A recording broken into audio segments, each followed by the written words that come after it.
अस्सलाम वालेकुम students. Today हमारा टॉपिक है स्टडी ऑफ मलेरिया, मलेरिया की स्टडी। जैसे कि हम चैप्टर 2 में आप लोगों ने पढ़ा कि how to solve a biological problem, कि किसी भी बायोलॉजिकल प्रॉब्लम को सॉल्व कैसे किया जाता है। और आपको पता है बायोलॉजिकल प्रॉब्लम किससे रिलेट करती है, ऑब्वियसली लिविंग ऑर्गेनिज्म से। तो लिविंग ऑर्गेनिज्म से जो भी रिलेट होती हैं, डिसीज़ होती हैं, कोई भी प्रॉब्लम होती हैं, उनको कैसे सॉल्व किया जाता है। तो आपकी बुक में एक एग्जाम्पल दी हुई है स्टडी ऑफ मलेरिया, कि मलेरिया की स्टडी ये किस तरह स्प्रेड होता है, इसका कोज क्या है मलेरिया का, ये कहाँ से आता है, कैसे वन पर्सन से दूसरे पर्सन में, एक one place to another place and one person to person कैसे ये ट्रांसफ़र होता है, आखिर इसका कोज क्या है, किस वजह से होता है, किस लिए होता है। तो सबसे पहले मैं आपको थोड़ा इंट्रोडक्शन देती हूँ मलेरिया का, क्योंकि मलेरिया बेसिकली है क्या और कहाँ से आता है और कैसे स्प्रेड होता है। उसके बाद हम इसकी प्रिवेंशन स्टडी करेंगे, फिर इसकी कॉज स्टडी करेंगे एंड देन हम उस पर एक्सपेरिमेंट देखेंगे कैसे। तो लेट्स स्टार्ट अ टॉपिक कि मलेरिया क्या है। मलेरिया बेसिकली एक फीवर का नाम है। फीवर जो आम तौर पे हमें बुखार होता है, फीवर है, ठीक है। मलेरिया एक इटालियन वर्ड है, इटालियन वर्ड है जिसके मीनिंग है माला एंड एरिया। इसका मीन होता है bad and area mean air और स्मेल। तो बेसिकली मलेरिया एक इटालियन वर्ड है जिसका मतलब है बैड एयर या बैड स्मेल। बैड एयर या बैड स्मेल से आपको क्या पता चलता है कि वो वाले एरियाज जहाँ पे डस्ट होती है या जहाँ पे गंदगी होती है। बेसिकली आप देख लें कि जहाँ पे पानी अगर कहीं पे खड़ा हुआ है तो उसके ऊपर सारे माइक्रो जो ऑर्गेनिजम्स होते हैं, इंसेक्ट्स होते हैं, मॉस्किटोज होते हैं, वो सारे उस पर आके बैठते हैं। तो वहाँ से क्या होता है, वहाँ से बीमारियाँ फैलती हैं। या कहीं भी कूड़ा क्रिकेट गार्बेज इकट्ठा हुआ है या कहीं पे जो भी जो वेस्टेड मटेरियल्स होते हैं वो इकट्ठे हुए हैं, तो वहाँ से क्या होता है, डिसीज स्प्रेड होते हैं बेसिकली।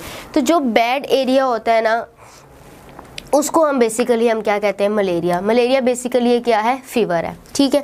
अब मलेरिया स्प्रेड कैसे होता है, एक जगह से दूसरी जगह कहाँ जाता है, कैसे जाता है। मलेरिया बेसिकली स्प्रेड होता है मॉस्किटोज के थ्रू। मॉस्किटोज के थ्रू बेसिकली क्या होता है, मलेरिया स्प्रेड होता है। मॉस्किटो यहाँ पे एक वेक्टर का काम करते हैं। वेक्टर क्या होता है, वेक्टर वो होता है जो एक जगह से दूसरी जगह चीज़ को क्या करता है, ट्रांसफ़र करता है।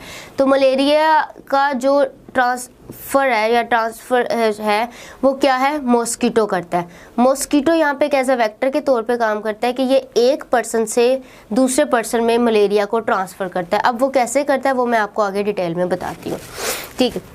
मॉस्किटो यहाँ पे क्या करता है, वेक्टर का काम करता है। स्टूडेंट 17th सेंचुरी की बात है कि जब न्यू वर्ल्ड अमेरिका डिस्कवर हुआ था, तो उस टाइम अमेरिका ने अपने मुल्क से कुछ प्लांट्स यूरोप भिजवाए थे एज अ मेडिसिन यूज़ करने के लिए, ठीक है। तो उन प्लांट में से एक प्लांट था जिसे हम कहते हैं क्यूना।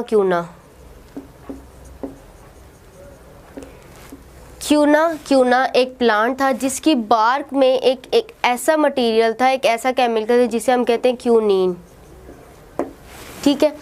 एक वो क्यूनीन उन्होंने डिस्कवर की और इस क्यूनीन से उन्होंने ये बताया कि ये जो क्यूनीन है ये इफ़ेक्टिव ड्रग फॉर मलेरिया है।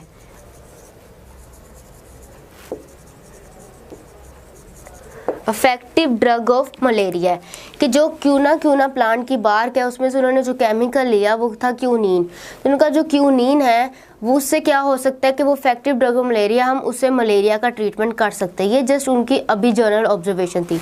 इसी से मिलता जुलता क्यूनीन से एक और प्लांट था सिंकोना।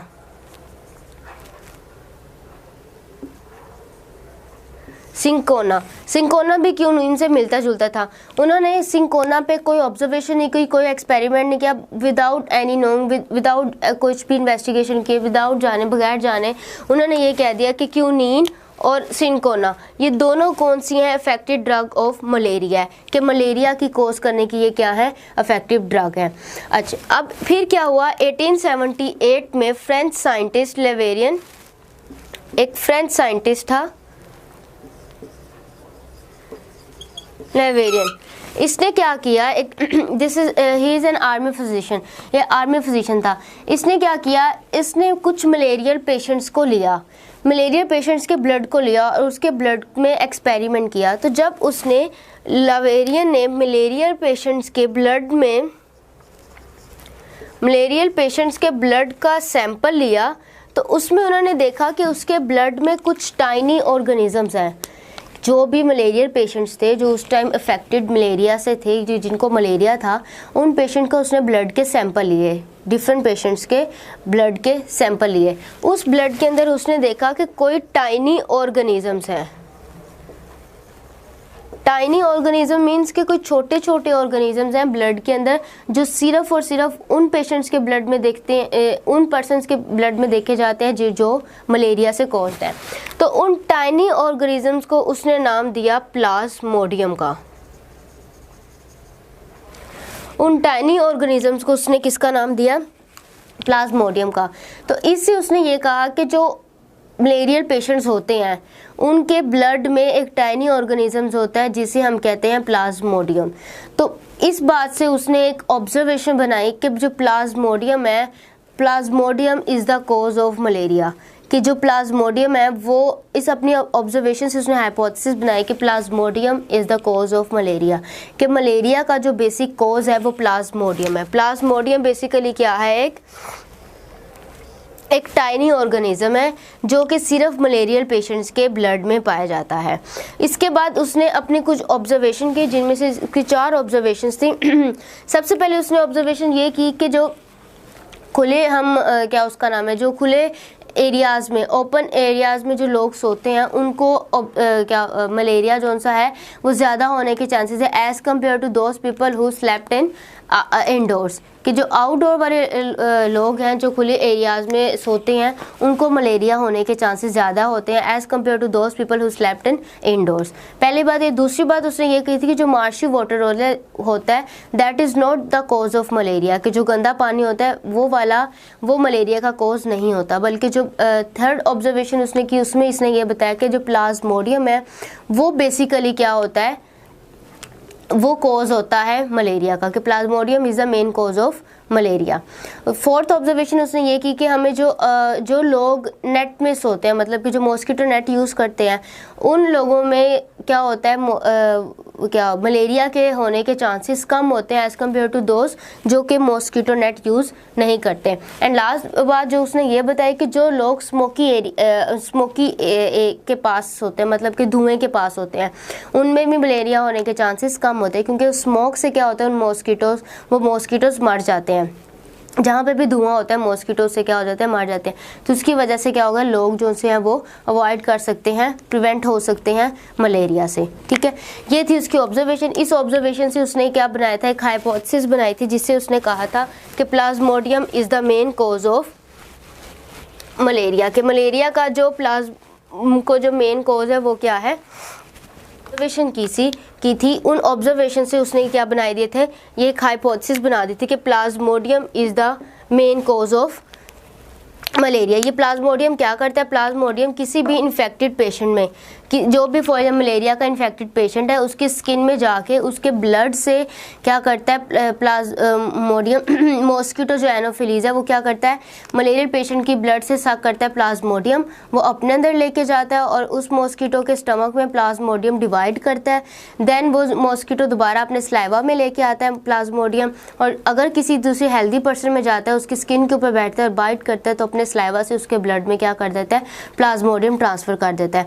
तो यहाँ पे मॉस्किटो एक वेक्टर के तौर पे काम कर रहा है, जो एक इन्फेक्टेड पर्सन से एक हेल्दी पर्सन में मलेरिया को क्या कर रहा है, ट्रांसफ़र कर रहा है, बेसिकली प्लाज्मोडियम को ट्रांसफ़र कर रहा है।